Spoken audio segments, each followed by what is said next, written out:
Antigua Grecia. ¿Te suena? ¿Me suena? ¿Nos suena? Pero cuando pensamos en Grecia se nos viene a la mente imágenes del periodo clásico.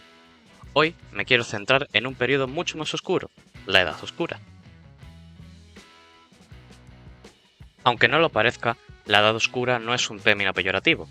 Hace referencia a un periodo de 500 años, entre el 1200 y el 700 a.C., en el que las fuentes documentales son muy pero que muy escasas, por lo que se sabe bastante poco.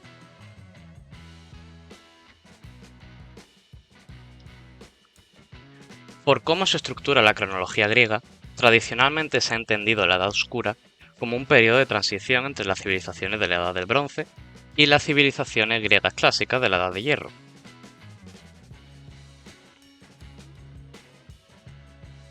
Sin embargo, es un periodo bastante largo y bastante complejo como para dejarlo reducido a un punto intermedio entre dos grandes periodos de la antigüedad. La Edad Oscura se caracteriza, diría yo, por cuatro factores clave. 1.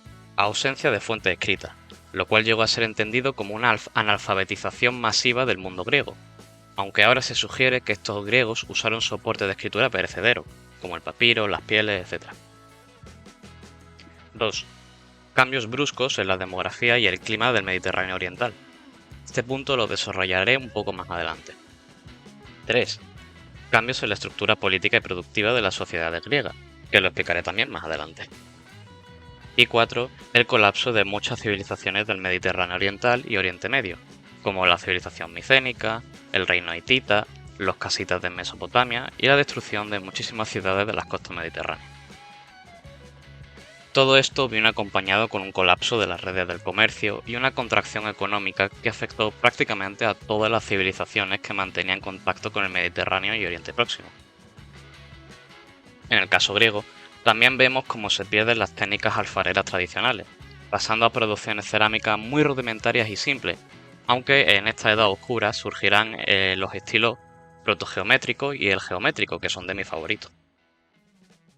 La falta de fuente escrita, asociada a la analfabetización, es lo que realmente da nombre a este periodo.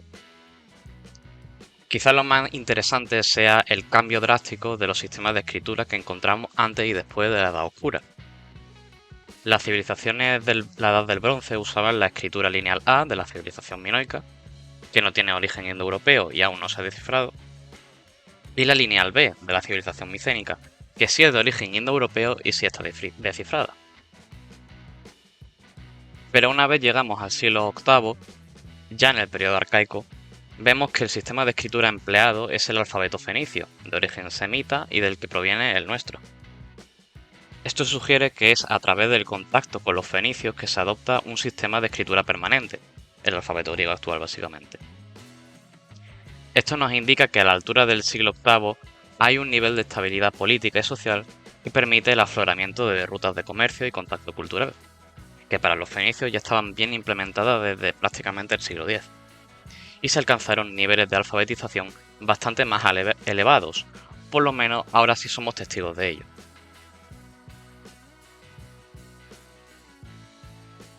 Una de las fuentes que he consultado equipara la Edad Oscura con la epidemia de peste negra del siglo XIV, en el sentido de que las estructuras políticas, sociales y económicas resultantes de tal desastre demográfico allanaron el camino para el desarrollo del Renacimiento. De la misma manera, el colapso de la Edad del Bronce y el inicio de la Edad Oscura sentaron las bases de las sociedades que emergieron en la Antigüedad clásica. En el caso griego, pasamos de las antiguas sociedades palaciegas y nos vamos acercando al modelo de las poleis. El colapso vino acompañado por grandes migraciones, caídas de población y la pérdida temporal de la literatura y artesanía compleja. A su vez, la estructura política dio un cambio repentino. En las civilizaciones micénica, minoica y cíclada predominaba un modelo centralizado que giraba en torno a los grandes palacios, gobernados por un wanax. Ahora lo que encontramos es un vacío de poder y una fragmentación que los gobernadores provinciales, los basileus, aprovecharon en su beneficio. Wanax es un título administrativo y militar, equivalente a un lugal. Un título que proviene de los pelasgos, los pregriegos, digamos, del periodo heládico, una cronología que digamos que es la transición entre la prehistoria y la antigüedad.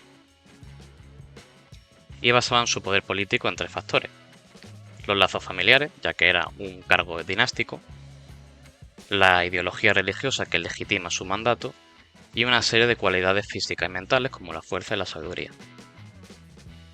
Los palacios no solo eran la sede de la familia real, sino que eran los centros neurálgicos que concentraban la actividad económica, como el comercio, la recolecta de impuestos, el almacenaje, diplomática, administrativa, militares, política y religiosa. Los basileis, en cambio, eran jefes locales sujetos a la autoridad del palacio. Eran pequeños terratenientes con atribuciones administrativas, religiosas y militares, pero a nivel provincial. Con el colapso de estas civilizaciones, el basileus no solo empezó a sustituir al wanax en sus funciones, sino que también adoptó la connotación de título monárquico, hasta el punto de que se siguió usando como tal hasta la caída del Imperio Romano Oriental en el 1453 bajo el reinado del Basileus Constantino IX Paleólogo. Hombre, había que mencionar a los romanos. El Imperio Romano es mi Imperio Romano por lo que sea. En la Ilíada, por ejemplo, encontramos 3 palabras distintas que guardan relación con el liderazgo. Anax, que se usa para nombrar un territorio gobernado, como feudo o provincia, aunque se usa normalmente más como un epíteto que para denotar poder político. Corianos, que se usa muy poco y siempre para definir un carácter arrogante, así que con el tiempo se va convirtiendo en un sinónimo de tirano. Y Basileus, que es el término más común y popular para referirse a un líder. Pero tenemos que entender que los Basilei no ocuparon literalmente los puestos del wanax. Los palacios fueron destruidos o abandonados, salvo muy contadas excepciones como la ciudad de Argos. La Nueva Grecia es un entorno fragmentado de pequeñas comunidades que se dividen o se unifican, migran y guerrean. Este periodo se suele explicar como muy convulso y violento. El colapso de las estructuras políticas y la crisis económica trajo consigo guerras a nivel local y un clima de inseguridad. Es aquí donde los basileis ascienden como figuras que aún retienen cierta autoridad y pueden ofrecer protección. Estas sociedades de la Edad del Hierro se estructuraban en, digamos, 3 niveles. El demos, que es el pueblo entendido como la gente adscrita a un territorio. El laos, que son los grandes clanes familiares del demos. Y los oikos, las casas entendidas como las familias dominantes de cada laos. El basileus gobernaba sobre todo el demos. Muchos de ellos emergieron de estas oikos o ya ejercían el cargo de gobernador provincial en tiempos de la Edad del Bronce, convirtiéndolo en un título heredable y prestigioso. También hay diferencia en la forma de ocupar el espacio. Ya hemos hablado de la inestabilidad y la violencia que caracteriza este periodo, lo cual motiva migraciones a gran y pequeña escala. En la Grecia continental encontramos una generalización del encastillamiento, es decir, asentamientos fortificados en lugares estratégicos. Los jonios, por ejemplo, migraron a Anatolia, asentándose en las costas montañosas como método de defensa natural. Cabe aclarar que la civilización micénica, de hecho la propia Micenas, era una ciudad-palacio fortificada, mientras que el resto de la población vivía dispersa en la llanura. En términos de organización política hay 2 modelos destacables. Uno, el modelo jónico, que se basa en el sinecismo y la federación. El sinecismo se trata de un proceso muy común durante la antigüedad, por el cual varias ciudades y asentamientos se aliaban para formar una sola entidad política. Por ejemplo, Roma o el Reino de Israel se originaron por el sinecismo de varias tribus. En el caso de los jonios, al parecer estos recurrieron al sinecismo para formar la Liga Jonia, basando su poder y su unión en la necesidad de protegerse contra sus vecinos hostiles. Luego tenemos el modelo ateniense, que es único en el sentido de que se anticipa por un par de siglos a lo que luego van a ser las polei clásicas que todos conocemos. Parece ser que Atenas contaba con un potente ejército que le permitió asegurar el control del territorio y garantizaba la estabilidad de la ciudad. Para el siglo X, vemos como el estilo cerámico protogeométrico se empieza a propagar más allá del Ática, lo cual nos habla de que Atenas consiguió establecer rutas comerciales por el Mediterráneo. Mientras que en la Liga Jónica los basileis mantuvieron sus cargos militares, el Basileus de Atenas quedó reducido a un puesto exclusivamente religioso, relegando las funciones militares al polemarca. Atenas quedaba gobernada por los arcontes, una clase de aristócratas que gestionaban todos los aparatos del Estado, estableciendo el modelo de la polis griega tal y como la conocemos. Siguiendo con la economía, el declive no parece haber afectado a toda Grecia por igual. La ciudad de Nijoria, por ejemplo, continuó con su ritmo de producción agrícola prácticamente inalterado. Y ahora que esta ciudad era independiente del Palacio de Pilos, significaba que el demos no tenía que entregar parte de la producción como tributo, por lo que el campesino promedio podía acumular un poco más de riqueza, tal como sugieren los abundantes restos de ganado que se encuentran en este periodo. Otro caso sería el de Lefkandi, en cuyo jerón encontramos objetos de lujo que provienen de Oriente Próximo, así como cerámica de Eubea en yacimientos de Oriente Próximo. Esto sugiere que Lefkandi tuvo una gran importancia comercial en el siglo X, desafiando esta imagen de decadencia económica. También cabe señalar que aunque ya estemos en la Edad del Hierro, este metal no se va a popularizar todavía, generalizándose lentamente en los siglos posteriores. Por ejemplo, en el siglo VII ya estaría muy extendido por la cultura de Hallstatt, en lo que sería más o menos el norte de Italia y Suiza. Los escitas, que son un pueblo de, digamos, el sur de Ucrania, empezaron a usar el hierro de forma mucho más común a partir del siglo V, y en la península ibérica la metalurgia del hierro se introdujo más o menos en el siglo IX con la llegada de los fenicios, pero se empezó a extender a partir de más o menos el siglo V, coincidiendo con la consolidación de los íberos y compañía. Otro fenómeno extremadamente importante fueron las grandes migraciones que ocurrieron durante el colapso de la Edad del Bronce. Vamos a distinguir dos grandes grupos, los pueblos del mar y los pueblos del norte. Los pueblos del norte, cuyo propio nombre indica, llegaron a Grecia y Anatolia desde los Balcanes. Uno de estos pueblos migrantes fueron los frigios, que se asentaron en Anatolia central en torno al siglo VIII. Se piensa que este pueblo jugó un papel decisivo a la hora de poner fin a la civilización hitita y el despoblamiento y destrucción de Troya, concretamente el nivel arqueológico 7b. Sobre este reino con capital en Gordium nos pueden sonar personajes como el rey Midas o la diosa Cibeles, la de la fuente. Esta civilización colapsó en torno al 675, en la transición de la Edad Oscura al periodo arcaico, debido a la invasión de los cimerios, saquearon y destruyeron sus ciudades. A Grecia llegaron principalmente tres grupos que nos pueden sonar. Los dorios, que se asentaron en el Peloponeso, Épiro, Beocia, Roda, Creta y el sur de Asia Menor. Los eolios, que se asentaron en Tesalia, Beocia, Lesbos y el norte de Asia Menor. Y los jonios, que se asentaron principalmente en Asia Menor Central, Ática, Eubea y las islas del Egeo Central. Los aqueos, es decir, la etnia que configuraba la civilización micénica, quedaron relegados al interior del Peloponeso. Estos pueblos venidos del norte son los que configurarán el mapa étnico y dialéctico de la Grecia antigua que todos conocemos. Por otro lado tenemos a los llamados pueblos del mar. Estas gentes son uno de los grandes misterios de la historia, principalmente porque no sabemos exactamente de dónde vienen ni quiénes eran. Aunque, como os podéis imaginar, a raíz de todo este misterio han surgido teorías conspiranoicas y un sinfín de propuestas absurdas que no aportan absolutamente nada. Los conocemos principalmente por la fuente egipcia, y es que se les atribuye un papel protagonista en el colapso de la Edad del Bronce, siendo señalados como los responsables de la destrucción de múltiples ciudades por las costas mediterráneas. Los egipcios se enfrentaron a los pueblos del mar bajo el reinado de Merentap y Ramsés III, este último derrotándolos en la célebre batalla del Delta de 1178, al menos según las propias fuentes egipcias, como por ejemplo los relieves del templo de Medinat Habu. Aunque la realidad, como siempre, es mucho más compleja. Los pueblos del mar se entienden como una configuración heterogénea de muchas gentes distintas venidas del Mediterráneo. Puede que incluso hubiese griegos entre ellos. Su relación con Egipto, en consecuencia, es variada. Algunos fueron derrotados y expulsados. Otros fueron integrados como vasallos tras su derrota. Otros fueron integrados por medio de pactos y acuerdos.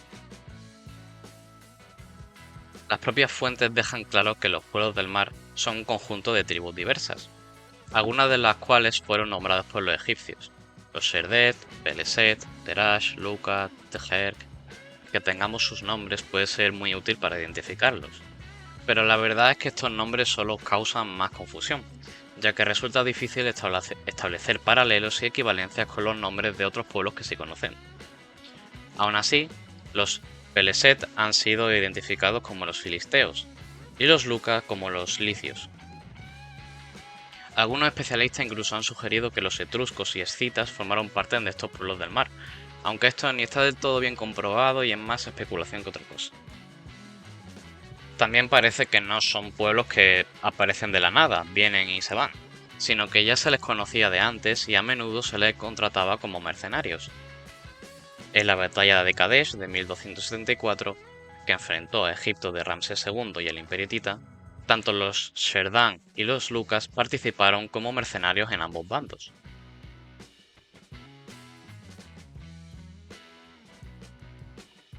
Vale, y ahora lo que todos nos estamos preguntando. ¿Y este colapso por qué?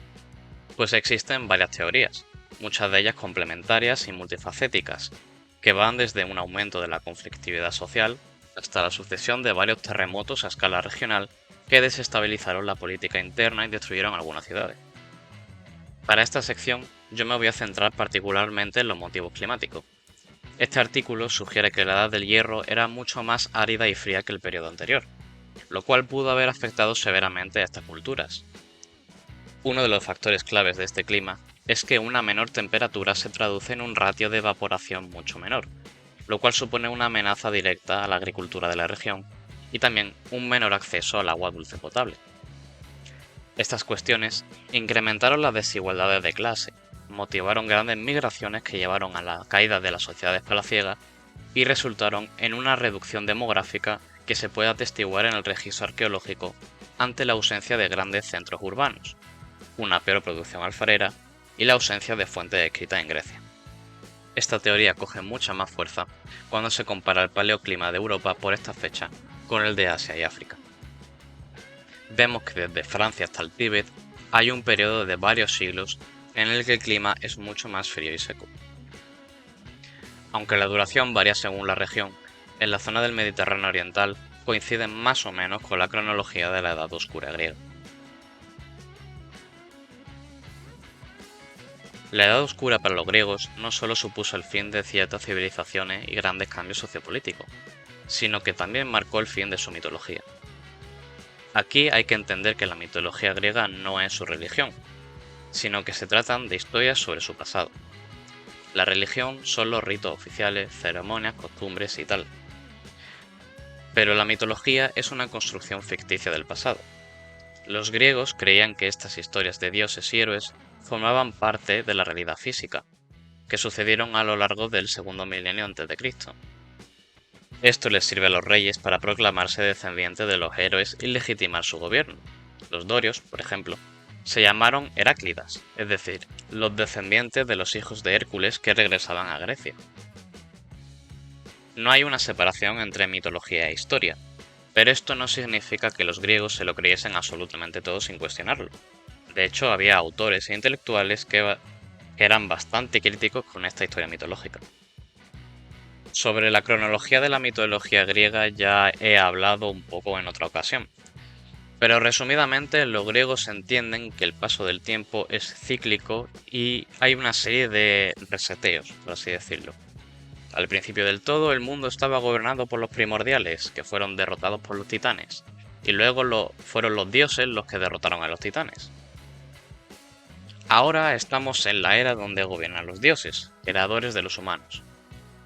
A medida que pasa el tiempo y se suceden las generaciones, la humanidad se va desvirtuando, por así decirlo, y alejando de los dioses. Pasamos de una edad de oro, donde la gente vivía en plenitud y en armonía, a una edad de plata donde empiezan a surgir los vicios y pecados. Luego una edad de bronce donde estallan las guerras, y una puntual edad de los héroes donde se vuelve momentáneamente a una pequeña época de esplendor. Aquí es donde suceden los mitos de Perseo, Belerofonte y el Pegaso, Edipo, Jasón y los Argonautas, y la guerra de Troya con Odiseo, Héctor, Áyax y toda la peña. Y finalmente tenemos la Edad de Hierro, la actualidad. Un presente lleno de sufrimiento, trabajo, guerra, corrupción, etc., donde la humanidad ha perdido el contacto con los dioses y está a la espera de un siguiente reseteo, por así decirlo. La Edad de los Héroes es de tremenda importancia, porque marca el fin de la mitología y se encuadra en un marco cronológico real. La Edad de los Héroes coincide con la Guerra de Troya, es el gran evento que pone fin a la mitología y por ende vincula el pasado con el presente. Una vez termina la Guerra de Troya, todos o casi todos los héroes están muertos, siendo la Odisea la última de las historias y que conduce inmediatamente al presente. Lo bonito es que sabemos con bastante certeza cuándo termina la mitología griega según nuestra cronología histórica real. Troya se sitúa en la colina Hisarlik, en Turquía, y se compone de 9 capas arqueológicas, cada una de ellas correspondiéndose a los momentos donde estaba habitada. Fue el arqueólogo Heinrich Schliemann el que identificó que el nivel 7A se corresponde con la Troya de los relatos de la Ilíada y la Odisea. Este nivel fue destruido en torno al 1200-1180 a.C. aproximadamente, coincidiendo con la crisis de la Edad del Bronce y el inicio de la Edad Oscura. Con esto podemos fácilmente determinar que la Edad de los Héroes se corresponde más o menos con el siglo XIII-XII, y que la Edad del Hierro de la mitología griega coincide exactamente con el inicio de la Edad del Hierro real, en este marco de la Edad Oscura.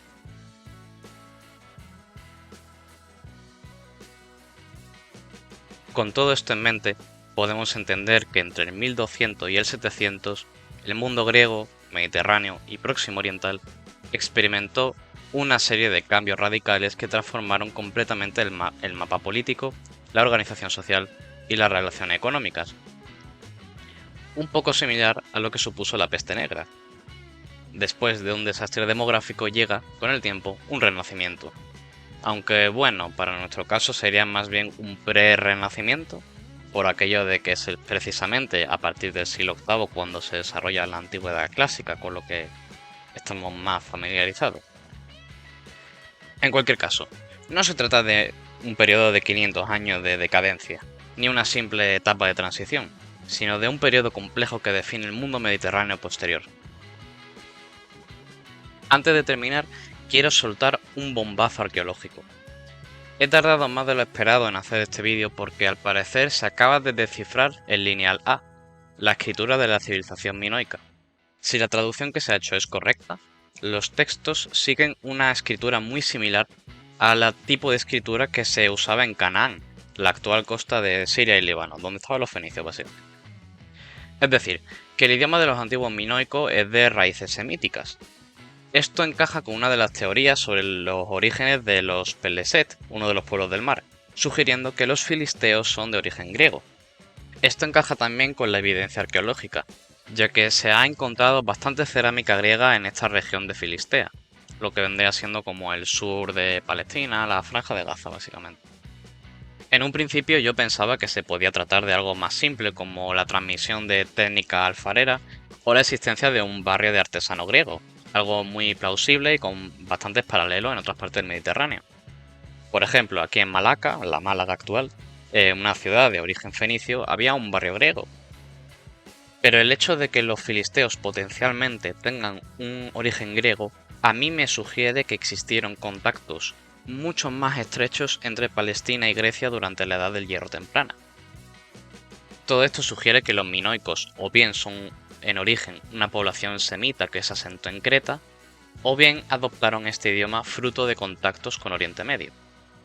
En cualquier caso, si se termina de confirmar esta hipótesis, se podría concluir que los filisteos son griegos que emigraron a la zona de Palestina durante el colapso de la Edad del Bronce como parte de las invasiones de los pueblos del mar. Ahora sí, eso es todo.